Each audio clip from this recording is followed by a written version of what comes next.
जय जगन्नाथ समस्त यूट्यूबर बंधु मानक मोर भल पाइबा आउ नमस्कार। आज पालंग शाग को नहीं एक नुआ वीडियो देखिपे सांग मैंने मोटे गाँवल पालंग शाग पकईचे सी भी बहुत शीघ्र हो जाऊँगी। आमे एमती जगह को एमती जिते आम गाँवलाटा नष्ट हो जाऊँगी भांगी जाऊँगी आमे ताको कौन करचे ना पकई दौचे फिंगी दौचे नचेत सन पापड़ी वाला को दौचे।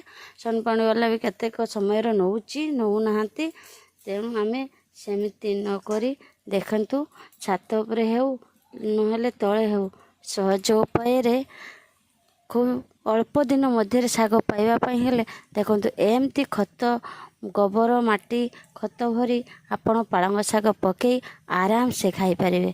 आ पालंग शागर तो उपकारिता समस्त को कम बेसी जना तेणु मो सांग मानक एतिक अनुरोध जेतिकी समय आपण को मानक पाखरे बळुची किछि ना किछि लगांतु देखिबो आपण को केते खुशी लागिवो आ केते आनंद लागिवो।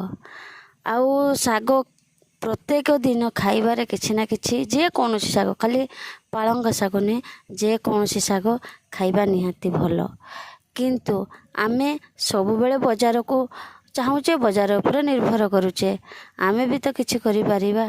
तेणु किछि भंगा तुटा पड़ी थिबा जहाँ भी पाइबे जेथिरे जहाँ भी लगे हबो सेमती जगार लगांतु एमती पालंग शाग जे कोनोसी शाग हो परिबा हो आउ खातु। आउ मो वीडियो केमिति लागिला लाइक कमेंट करी जणेबे। भूल थिले एतिकी अनुरोध क्षमा करदेवे आ कमेंट रे कहियो।